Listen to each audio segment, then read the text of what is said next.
जय माताजी मित्रों, हूँ Digvijay Solanki Yashbeej marketing Diamond Group Bhadran unit leader. જ્યારે કોઈ ગ્રાહકને યા કસ્ટમરને યા કોઈ લીડરને સમજાવવા જઈએ ત્યારે એમ કહે છે કે સોઇલર 1 કિલોની બેગ છે, વીઘામાં નાખવું કેમનું? તો મિત્રો જો આ રીતના 10 કિલો 15 કિલો યુરિયા ખાતર લઈ લો અને એની અંદર આ રીતના સોઇલર ખાતર મિક્સ કરી દો અને પછી તમે મિક્સ કરી અને તમે ખેતરમાં વેરી શકો છો।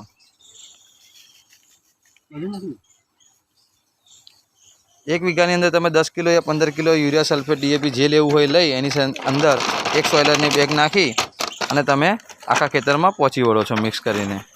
आ रीतना काळो भूको आवे छे, एकदम पाणीना कॉन्टेक्टमां आववाथी ए एक ज मिनिटना छठ्ठा भागमां एटले 6 सेकंडमां ऑटोमेटिक ओगળી जाय छे। तो मित्रों आ रीतना मिक्स करीने नाखी शको छो या तमे ड्रिंचिंग करी शको छो, पानी में छूटू आपी शको छो। आ घणी बधी रीतथी तमे सोइलर खातर वापरी शको छो। जय माताजी, जय यशबीज।